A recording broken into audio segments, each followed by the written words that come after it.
नमस्कार, बाजार आज और कल में आप सभी का स्वागत है। मैं हूं स्वाति रायना। बताएंगे इस शो में बाजार में आज का पूरा एक्शन, साथ ही कल के लिए स्ट्रैटेजी और शेयरों में कमाई के शानदार मौके भी। आप भी पूछ सकते हैं सवाल, फोन नंबर नोट कर लीजिए। फोन नंबर हमारा है 02223001634 या फिर आप हमें 02223001635 पर भी कॉल कर सकते हैं। फेसबुक पर @ZEE बिजनेस ऑनलाइन और ट्विटर पर @ZEE बिजनेस अपने सवाल भेजिए #बाजार आज और कल लिखकर। और आपकी कल की तैयारी कराएंगे जी बिजनेस के मैनेजिंग एडिटर अनिल सिंह भी। साथ ही एक और खास मेहमान परिचय करा देते हैं। सेठी फिनमार्ट के एमडी विकास सेठी हमारे साथ हैं। विकास जी, स्वागत करते हैं आपका आज के शो में और चर्चा की शुरुआत करते हैं। उससे पहले जरा आज के बाजार पर एक नजर डाल लेते हैं। तो हमने देखा 2 दिनों की तेजी के बाद बाजार में मुनाफा वसूली देखने को मिली, जिसके चलते आज बाजार गिरावट के साथ बंद हुए। सेंसेक्स 200 अंकों से ज्यादा टूटकर 65,394 के स्तर पर बंद हुआ। निफ्टी में 55 अंकों की गिरावट आज देखी गई, जबकि बैंक निफ्टी 106 अंक फिसलकर 44,639 के स्तर पर बंद हुआ। आज के ट्रेड में हमने देखा बैंकिंग, आईटी, मेटल्स, एनर्जी और कंज्यूमर ड्यूरेबल्स के शेयर गिरावट के साथ बंद हुए, जबकि फार्मा, एफएमसीजी, रियल एस्टेट और ऑयल एंड गैस सेक्टर में आज तेजी थी।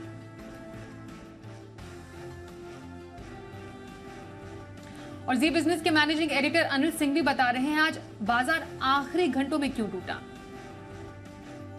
लगातार 2 दिनों तक निफ्टी ने तेजी दिखाई और उसके बाद आज इस तेजी पर लगा ब्रेक। हालांकि बाजार की शुरुआत करने के लिए संकेत काफी बेहतर थे। अमेरिकी बाजारों में कल देर रात फिर जमकर उछाल आया 300 अंकों का डाउ पर और ब्रॉडर मार्केट भी वहां पर मजबूत थे। और हमारे यहाँ एफआईज की तरफ से कैश मार्केट में खरीदारी का आंकड़ा थोड़ा बेहतर होता हुआ दिखा, बढ़ता हुआ दिखा और लोकल फंड्स ने भी बिकवाली से हाथ रोका। तो इन सब के चलते मजबूत खुलना तो तय था। एक बार फिर से निफ्टी 19,500 के आसपास खुला, उन लेवल्स के आसपास पहुंचा भी, लेकिन फिर दिन भर बड़े ही सीमित दायरे में कारोबार हुआ। न 19,400 के नीचे जाने को तैयार, न 19,500 के ऊपर टिकने को तैयार। लेकिन आखिरी आधे पौन घंटे में बिकवाली का दबाव ऐसा बना कि 19,400 के नीचे जाकर निफ्टी बंद होता हुआ नजर आया। यानी कि ट्रेडिंग रेंज का निचला सिरा भी देख लिया कल 19,300 के आसपास, आज ऊपरा सिरा भी देख लिया 19,500 के आसपास। बैंक निफ्टी ये लगातार चौथे दिन कमजोर रहा। बाजार की कमजोर कड़ी इस वक्त बैंक निफ्टी है, जो उठने में नाकामयाब है। आज तो बैंक निफ्टी 45,000 का नंबर भी पार नहीं कर पाया। ऊपर की तरफ 44,925-50 के आसपास पहुंचकर वहां रुकता हुआ दिखा और लोअर लेवल पर कल का लो भी तोड़ा है हमने और आज 44,550 के आसपास बैंक निफ्टी पहुंचा और फाइनली 44,650 के आसपास की क्लोजिंग। ब्रॉडर मार्केट में आज वैसे तो खरीदारी का माहौल था फर्स्ट हाफ में, लेकिन सेकंड हाफ में थोड़ी बहुत प्रॉफिट बुकिंग मिड कैप और स्मॉल कैप शेयरों में भी लौटती हुई दिखी है। ये सब तब हुआ जब कल अमेरिका में तेजी थी और आज सुबह से डाउ फ्यूचर्स हरे निशान में ही ट्रेड कर रहे थे। हमारे बाजारों के बंद होने वक्त भी 40-50 पॉइंट ऊपर डाउ फ्यूचर्स थे, 35 पॉइंट ऊपर नेस्डेक फ्यूचर्स थे। उसके बावजूद आखिरी आधे पौन घंटे में जो तेज बिकवाली आई, उसके पीछे प्रॉफिट बुकिंग कही जा सकती है। इस प्रॉफिट बुकिंग के पीछे कारण यह है कि TCS और HCL टेक के नतीजे आने वाले, हमारे यहाँ और अमेरिका के दोनों के महंगाई के आंकड़े आने वाले हैं। तो इन 4 बड़ी इवेंट के पहले आज तेजी करने वाले ट्रेडर्स ने ऊपरी स्तरों से थोड़ी प्रॉफिट बुकिंग करना ठीक समझा और बाजार हल्के नुकसान के साथ बंद होते नजर आए। आइए विकास सेठी जी के पास चलते हैं। विकास जी, तेजी के बाद हल्की मुनाफा वसूली बाजार में देखी गई है। अभी आप गुरुवार के बाजार के लिए क्या ट्रेंड एक्सपेक्ट कर रहे हैं? वायदा की एक्सपायरी भी है। बिल्कुल स्वाति, देखिए आज हम खुले अच्छे थे। कल जो अमेरिका में एक बहुत अच्छी तेजी हुई, उसके ऊपर रिएक्ट करते हुए हमारे भी यहाँ पे भी तेजी हुई और लगातार एफआईज का खरीदारी का आंकड़ा चल ही रहा है। But in the last hour of trade थोड़ी जो आज इवेंट्स है, जैसे TCS और HCL टेक के नतीजे आ गए अब तो, और उसके अलावा इन्फ्लेशन के नंबर्स अपने यहाँ पे जो कि खराब आए हैं थोड़े, मतलब कुछ एक्सपेक्टेशन से ऊपर आए हैं हमारे यहाँ इन्फ्लेशन के नंबर्स। बट उसके साथ ही साथ जो यूएस के इन्फ्लेशन के नंबर्स हैं वो काफ़ी अच्छे आए हैं एट 3%, जिसके कारण मुझे लगता है यूएस में जो पिछले 2 दिनों से तेजी हुई है वो आज भी कंटिन्यू रहनी चाहिए। वहाँ पे 3% का आंकड़ा काफ़ी अच्छा है। तो ऑल इन ऑल मुझे बाजार में कोई ज़्यादा चिंता नहीं लगती है। अगर हो सकता है कल IT सेक्टर पे दबाव रहे, बिकॉज HCL टेक या TCS ने कोई नतीजे बहुत अच्छे पेश नहीं किए। मतलब जस्ट कि TCS would be in line with estimates, HCL tech खराब है एस्टिमेट से। मुझे लगता है टेक स्टॉक्स में या फ्रंटलाइन टेक स्टॉक्स में थोड़ी बिकवाली बिल्कुल रह सकती है, बट अदरवाइज बाजार अच्छे लगते हैं। खास करके जो आज के सेक्टर्स थे, जैसे PSU बैंक्स है, उन्होंने आज के इस बाजार में हुए, हालांकि उनमें भी प्रॉफिट बुकिंग हुई लास्ट आवर ऑफ ट्रेड में, बट फिर भी हरे में बंद हुए हैं। मुझे लगता है इस बाजार में बिल्कुल बने रहना चाहिए और कोई कारण से अगर बाजार कमजोर खुलते हैं तो वहां पे खरीदारी करने के मौके ढूंढने चाहिए। जी, तो ये रही राय विकास जी की बाजार पर। कुछ स्टॉक स्पेसिफिक रिकमेंडेशंस भी ले लेते हैं। विकास जी, हफ्ते भर का नजरिया हो तो कौन सा स्टॉक पसंद है आपको? हाँ बिल्कुल स्वाति, मेरी जो पोजिशनल पिक रहेगी अभी वेल्सपन कॉर्प पे खरीदारी करने की सलाह रहेगी। ये स्टॉक आज 301 302 रुपए के आसपास बंद हुआ है। ये एक फ्लैगशिप कंपनी है वेल्सपन ग्रुप की, जो कि दुनिया की one of the largest welded line pipes बनाने वाली कंपनी है। और ये पाइप्स ऑयल, गैस और वाटर को ऑनशोर और ऑफशोर ट्रांसपोर्टेशन में काम आते हैं। इनके 6 मैन्युफैक्चरिंग फैसिलिटीज है इंडिया में, यूएसए में और सऊदी अरेबिया में। और आजकल ये डक्टाइल आयरन पाइप्स में भी काफी बड़ा सेगमेंट हो गया इनका। और सरकार का जो जल जीवन मिशन है, फिर हर घर नल से जल, ये सब जो प्रोजेक्ट्स है उसका एक बड़ा बेनिफिशियरी है। एक जबरदस्त ऑर्डर बुक है, करीबन 15,000 करोड़ की ऑर्डर बुक है, जो अभी इस तिमाही के जो नतीजे है मार्च तिमाही के, उसके बाद मैनेजमेंट ने जो बताया 15,000 करोड़ की ऑर्डर बुक। और इनको सऊदी अरमको से एक बहुत ही बड़ा 4,000 करोड़ का ऑर्डर मिला। फिर बहुत अच्छी क्लाइंट लिस्ट है और गाइडेंस भी अच्छा था मैनेजमेंट का। मुझे लगता है ये स्टॉक अच्छा करना चाहिए। 340 के मेरे इसमें पोजिशनल टारगेट है और 280 का स्टॉप लॉस रखना है। ओके, तो ये रही पोजिशनली वेल्सपन कॉर्प में खरीदारी की राय हमारे आज के एक्सपर्ट विकास सेठी जी की ओर से। लॉन्ग टर्म स्टॉक किसी को लेना हो, अपने पोर्टफोलियो में ऐड करना है, तो कौन सा स्टॉक आपकी पसंद रहेगी विकास जी? बिल्कुल लॉन्ग टर्म पिक के तौर पे मैं आज रेकमेंड करना चाहूंगा। मेरा एक पसंदीदा स्टॉक रहा है आरके फोर्जिंग। मैंने कई बार इसको नेचुरल लेवल्स पे हर एक सेगमेंट में, चाहे वो शॉर्ट टर्म पिक वाला सेगमेंट है दोपहर वाला, या एसपीएल मिड कैप सेगमेंट, या शाम का ये बाजार आजोलकर, यहाँ पे भी रिकमेंड किया हुआ है। ये स्टॉक आज 464 के लेवल्स पे बंद हुआ है। ये कंपनी फंडामेंटली बहुत ही अच्छी कंपनी है। ये फोर्जिंग कंपोनेंट्स बनाती है ऑटोमोबाइल सेक्टर के लिए, फिर रेलवे वैगन्स, रेलवे कोचेस, इन सब के लिए भी बनाती है। और बहुत ही जबरदस्त क्लाइंट लिस्ट है, इंडियन रेलवेज को कैटर करती है, टाटा मोटर्स है, बीईएमएल, भेल, वोल्वो, डाइमलर, सेल, इन सबको कैटर करती है। फिर ईवी पे भी अच्छा खासा फोकस है। इन्होंने एक कंपनी को ईवी सेक्टर में एक्वायर किया, उसका भी फायदा आने वाले क्वार्टर्स में मिलेगा। और इनका हाल ही में जो टीटागढ़ रेल इंफ्रास्ट्रक्चर जो एक कंपनी है, इनके साथ इन्होंने ज्वाइंट वेंचर किया, उससे भी बहुत उम्मीदें हैं। मुझे लगता है स्टॉक बहुत अच्छा करना चाहिए। हालांकि स्टॉक में एक अच्छी खासी तेजी पिछले कुछ महीनों में हुई है, बट यहाँ से भी मैं इस स्टॉक पे बुलिश हूँ। और अच्छी खासी एफआईएस डीआईएस की भी हिस्सेदारी है इसमें, करीबन 18.7%। और MIT, Massachusetts institute of technology, जो कि काफी रिस्पेक्टेड इन्वेस्टर है, वो भी इसमें 3.76% स्टेक ओन करता है। और बाजार के कई रिनाउंड इन्वेस्टर भी इसमें इन्वेस्टेड है। मुझे लगता है ये स्टॉक यहाँ से भी अच्छा करेगा, खरीदारी करने की सलाह है। और मेरा इसमें 9 से 12 महीने का टारगेट है 575 रुपए। जी चलिए, ये तो रही आपके लॉन्ग टर्म की राय रामकृष्ण फोर्जिंग पर खरीदारी की। आइए अब आगे बढ़ते हैं और पहले कॉलर से बात करते हैं। हमारे साथ हैं राजस्थान से प्रिंस माहेश्वरी जी। नमस्कार, बताइए कौन सा स्टॉक आपके पास है?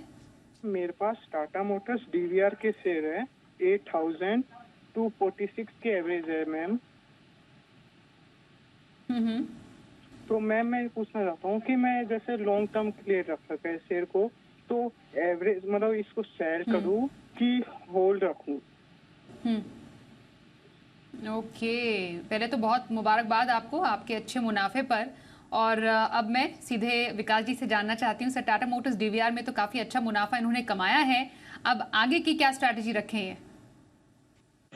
बिल्कुल स्वाति, पहले तो प्रिंस जी को इनके नाम के हिसाब से ही बधाई देने की जरूरत है। बहुत ही अच्छा स्टॉक इन्होंने पिक किया, अच्छे लेवल्स पे लिया और होल्ड करके रखा है। और टाटा मोटर्स में तो एक धुआंधार तेजी हुई है पिछले कुछ महीनों में, और यहाँ से भी ये स्टॉक अच्छा लगता है। और depending on the performance of Tata Motors DVR भी अच्छा ही करता रहेगा।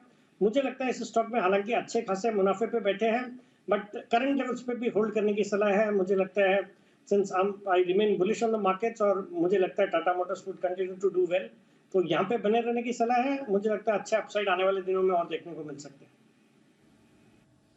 बने रहिए टाटा मोटर्स डीवीआर में, आपके लिए यही राय है विकास जी की तरफ से। आइए अब अगले कॉलर से बात करते हैं। इंदौर से सार्थक मंगल हमारे साथ है। नमस्कार, बताइए कौन सा स्टॉक आपके पास है? नमस्कार मैम, मेरे पास आइडिया वोडाफोन के 5,000 शेयर है, 7.5 की खरीद पे। कब तक का व्यू है, कब तक रखना चाह रहे हैं? लॉन्ग टर्म का व्यू है। ओके, लॉन्ग टर्म का व्यू वोडाफोन आइडिया पर रख रहे हैं, 1000 का नुकसान है फिलहाल इन्हें। सर लॉन्ग टर्म के लिए स्टॉक कैसा लगता है आपको? देखिए स्वाति, ये एक लॉन्ग टर्म पोर्टफोलियो का हिस्सा बनने लायक स्टॉक तो नहीं है। एक लॉस मेकिंग कंपनी है और क्वार्टर ऑन क्वार्टर नुकसान पे रहती है, बट जिन भाव पे अब ये स्टॉक अवेलेबल है और जो डेवलपमेंट्स ऐसे अटकलें बाजार में लगाई जा रही है, मुझे लगता है ये स्टॉक यहाँ से अच्छा कर सकता है। तो मेरी राय निवेशक को रहेगी कि इस स्टॉक को मॉनिटर करें और अगर यहाँ से 50% अपसाइड मिल जाए इनको, तो वहां पे एग्जिट करने की सलाह रहेगी। मुझे लगता है अगर आपका लॉन्ग टर्म का नजरिया, तो बाजार में बहुत अच्छी अपॉर्चुनिटीज है जहां पे वेल्थ क्रिएट हो सकती है, तो वहां पे एक अपॉर्चुनिटी खोजे। बाकी करंट लेवल्स पे होल्ड करना चाहिए इस स्टॉक। ओके, होल्ड कर सकते हैं करंट लेवल पर वोडाफोन आइडिया को। आगे बढ़ते हैं, हांसी से दिनेश चोपड़ा हमारे साथ है। नमस्कार, बताइए कौन सा स्टॉक आपके पास है? मैम नमस्कार। हेलो। नमस्ते। हेलो नमस्ते, सवाल पूछिए। मैम मेरे पास एनबीसीसी के शेयर हैं। मैम मेरे पास एनबीसीसी के शेयर है मैम, वो ये 48 पे लिए हुए हैं। और मैम बढ़ता है मैम, ये चलता ही नहीं, बढ़ता ही नहीं मैम। ये हालांकि इतनी अच्छी कंपनी है, रोज इसको डेली इसको ऑर्डर मिल रहे हैं कंपनी को, तो भी बढ़ता ही नहीं मैम ये शेयर। ओके सर, एनबीसीसी क्या आपको आगे आने वाले फंडामेंटल्स लग रहे हैं कंपनी के, इनके लेवल्स तक आने का कोई गुंजाइश? देखिए स्वाति, ये भी एक बहुत बड़ा अंडर परफॉर्मर रहा है और मेरी दिनेश जी से सलाह रहेगी इस स्टॉक में भी उछाल पे निकलने की कोशिश करें। स्टॉक ने परफॉर्म नहीं किया और बाकी इस सेक्टर के कई सारे स्टॉक्स ने बहुत अच्छे रिटर्न्स दिए पिछले 2-3 सालों में। तो मुझे लगता है अगर ये दूसरे कोई इंफ्रास्ट्रक्चर स्टॉक में निवेशित होते तो ज्यादा इनका मुनाफा होता है। एंड वो राय मैं अभी भी कंटिन्यू रखता हूँ कि मुझे लगता है ऑल्टरनेट जो है इस सेक्टर के स्टॉक्स, ऑल्टरनेटिव जो है वो काफी अच्छे लगते हैं। तो एनबीसीसी में उछाल में निकलने की सलाह रहेगी। ओके, ये रही रहा है आपके स्टॉक पर हमारे एक्सपर्ट विकास जी की तरफ से। पंकज जी हमारे साथ है, उनसे बात कर लेते हैं। नमस्कार, बताइए कौन सा स्टॉक आपके पास है? हाँ मैम नमस्कार, मैं सूरत से पंकज बोल रहा हूँ। मेरे पास जैन टेक्नोलॉजी के 225 के भाव से 200 शेयर हैं, तो क्या इसको होल्ड रख सकते हैं क्या 1 साल 2 साल के लिए? जेन टेक्नोलॉजी, सर क्या व्यू रहेगा आपका इस स्टॉक पे? पहले तो कॉम्प्लीमेंट देना चाहूंगा, बहुत अच्छे लेवल्स पे मेरा एक पसंदीदा स्टॉक इन्होंने बाई करके रखा है। इस स्टॉक को मैंने इस साल के बजट में, उस समय 190 के लेवल्स पे ये स्टॉक चलता था और मैंने उस समय इसको बजट पिक के तौर पे रिकमेंड किया था और वहां से तो करीबन 3 गुना हो गया ये स्टॉक। आज भी बहुत ही धुआंधार 20% की तेजी हुई है। ये एंटी ड्रोन्स और ड्रोन्स बनाने वाली कंपनी है और जिस तरह से कल मोदी जी फ्रांस विजिट कर रहे हैं और वहां पे डिफेंस टेक्नोलॉजी पे बातें होंगी तो या कुछ कॉन्ट्रैक्ट्स होंगे, तो उस सब का फायदा जितने भी डिफेंस स्टॉक्स और खास करके ये ड्रोन्स वाली कंपनियों में देखा जा रहा है। ये स्टॉक बहुत जल्दी बहुत तेजी से बढ़ गया और अब इन लेवल्स पे वैल्यूएशंस थोड़े एक्सपेंसिव लग रहे हैं। तो मुझे लगता है अगर वो चाहे तो 50% जो अपनी क्वांटिटी है उस पर प्रॉफिट्स बुक कर सकते हैं करंट लेवल्स पे। हालांकि अगर बाजार अच्छा करेगा तो ये स्टॉक भी अच्छा करेगा, बट certainly इन लेवल्स पे after the dream run which the stock had seen थोड़े वैल्यूएशंस एक्सपेंसिव लग रहे हैं। ओके, तो जेनटेक पर राय ये है आपके लिए हमारे आज के एक्सपर्ट विकास जी की ओर से। व्हाट्सएप से सवाल आ रहा है कोटा से, महेंद्र जैन साहब, टीसीएस इनके पास है, 35 शेयर है, 3200 की खरीद ये बता रहे हैं। टीसीएस ने पहले तिमाही के नतीजे पे पेश किए, मुनाफा जो है वो घटा है, 11,000 करोड़ रुपए पर आया है और हमने जो अनुमान जताया था उसके मुताबिक ही मुनाफा जो नतीजे रहे हैं टीसीएस के। सर टीसीएस फिलहाल इनके लेवल्स के हिसाब से क्या राय रहेगी आपकी? देखिए महेंद्र जी को सलाह रहेगी, अगर ये लॉन्ग टर्म इन्वेस्टर है तब तो एक ये बहुत ही दमदार क्वालिटी की कंपनी है, बिल्कुल बने रहना चाहिए। हालांकि आज जो नतीजे आए, जैसे मैं पहले भी कह रहा था, कोई खास बात नहीं है इन नतीजों में, मतलब इन लाइन विद एस्टिमेट्स है, थोड़ी कमेंट्री ठीक है। तो मुझे लगता है कि स्टॉक हो सकता है कल, चूंकि आज थोड़ा ऑलरेडी गिरा हुआ था और पिछले 2-3 दिनों में भी परफॉर्म नहीं किया है, तो हो सकता है टूटे नहीं और थोड़ा पॉजिटिव भी रह सकता है depending on the sentiments in the market. But overall long term view positive है। अगर लॉन्ग टर्म का नजरिया है तो इस स्टॉक में करंट लेवल्स पे होल्ड करना चाहिए। लॉन्ग टर्म के नजरिए के लिए टीसीएस होल्ड करें, आपके लिए राय विकास जी की तरफ से। कल के बाजार पर क्या रहे खास स्ट्रैटेजी, बाजार के लिए अहम संकेत अब समझते हैं अनिल जी से। कल भारतीय बाजारों को शुरुआत करने के लिए ढेर सारे ट्रिगर्स होंगे, हमारे अपने भी और ग्लोबल मार्केट से भी। पहले ग्लोबल मार्केट्स के ट्रिगर की बात करें तो सबसे इंपॉर्टेंट आज रात अमेरिका में आने वाले हैं। वहां के महंगाई के आंकड़े 3.1% का आंकड़ा आने की उम्मीद है। देखते हैं किस तरह के आंकड़े आते हैं और वहां के बाजारों का, और फिर कल सुबह डाउ फ्यूचर्स का किस तरह का संकेत हमें मिलता है। हमारे अपने ट्रिगर्स में एचसीएल टेक और टीसीएस, दो आईटी दिग्गजों के नतीजे आएंगे और ये बाजार का मूड माहौल सेट करेंगे, आईटी सेक्टर का भी और कुछ हद तक बाजार का भी। इसके अलावा आज हमारे अपने महंगाई के आंकड़े भी आने वाले हैं, थोड़े बढ़कर आएंगे, 4.5% के आसपास, थोड़े ऊपर, उस पर भी रहेगी नजर। इनके अलावा आज के सेशन में जो आखिरी आधे पौन घंटे में तेज बिकवाली प्रॉफिट बुकिंग आई, क्या वो ट्रेडर्स की तरफ से ही है या फिर एफआईज ने बिकवाली की है, इस पर भी रखेंगे हम नजर। इन सब के बीच हम करेंगे शुरुआत, और शुरुआत होने के बाद 19,300 ये सबसे इंपॉर्टेंट सपोर्ट लेवल है जो पिछले पूरे हफ्ते हमने होल्ड किया है। वही कल वायदा कारोबार की हफ्ते की एक्सपायरी का दिन है, थोड़ा उतार चढ़ाव बढ़ सकता, तो 19,300 पर नजर रखनी। फ्रेश कमजोरी 19,300 के ऊपर होगी। बार बार 19,500 के आसपास आकर बाजार में आती है प्रॉफिट बुकिंग, तो 19,500 525 को पार करेंगे तो फ्रेश खरीदारी बनेगी। बैंक निफ्टी का जहां तक सवाल है, अहम सपोर्ट लेवल के आसपास पहुंचा है जो है 44,500 के आसपास का। इसके नीचे थोड़ी कमजोरी और बढ़ेगी और 45,000 को पार करने में होगी मुश्किल। 44,500 के नीचे अगर जाते हैं तो 44,100 से 44,300 की रेंज और अगले और बड़े मजबूत सपोर्ट का काम करेगी।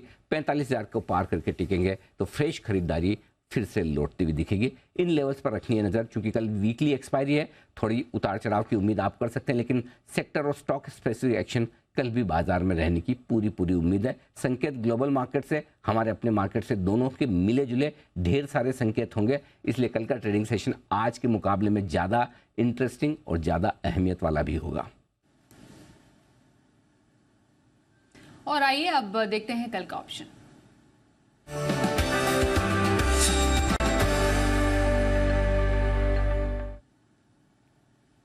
मार्केट एक्सपर्ट श्रीकांत चौहान हमारे साथ है। श्रीकांत जी नमस्कार, बताइए कल बाजार में कहां पर मौके आपको नजर आ रहे हैं? बिल्कुल, तो देखिए अगर इस पर्टिकुलर में मुझे लगता है कि अगर किसी में अगर एक्टिविटी आती है तो वहाँ पे हमें लगता है कि जो पीएसयू बैंक है वहाँ पे हमें तेजी के कुछ मौके तलाशने पड़ेंगे, और जो स्टेट बैंक है वहाँ पे हमें लगता है कि कुछ कॉल ऑप्शंस खरीदे जा सकते हैं।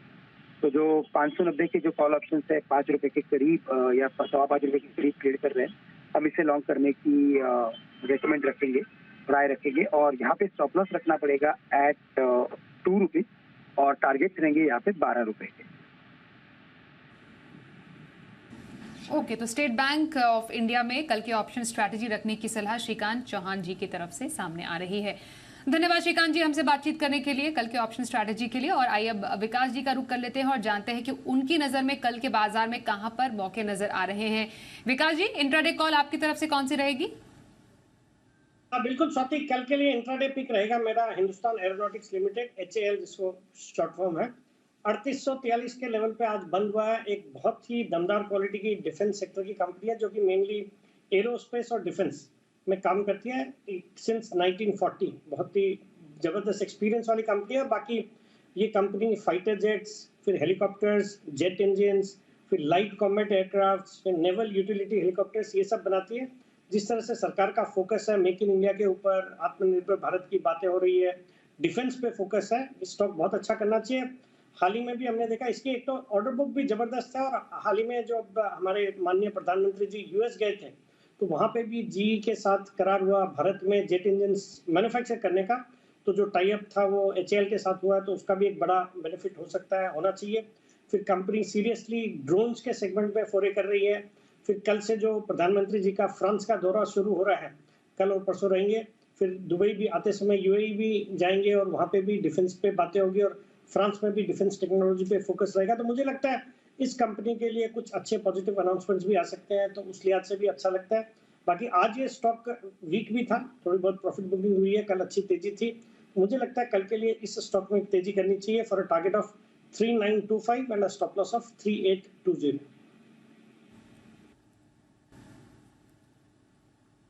ओके, तो HAL हिंदुस्तान एरोनॉटिकल्स में खरीदारी की सलाह कल के लिए आ रही है हमारे आज के एक्सपर्ट विकास जी की ओर से। धन्यवाद करेंगे आपका।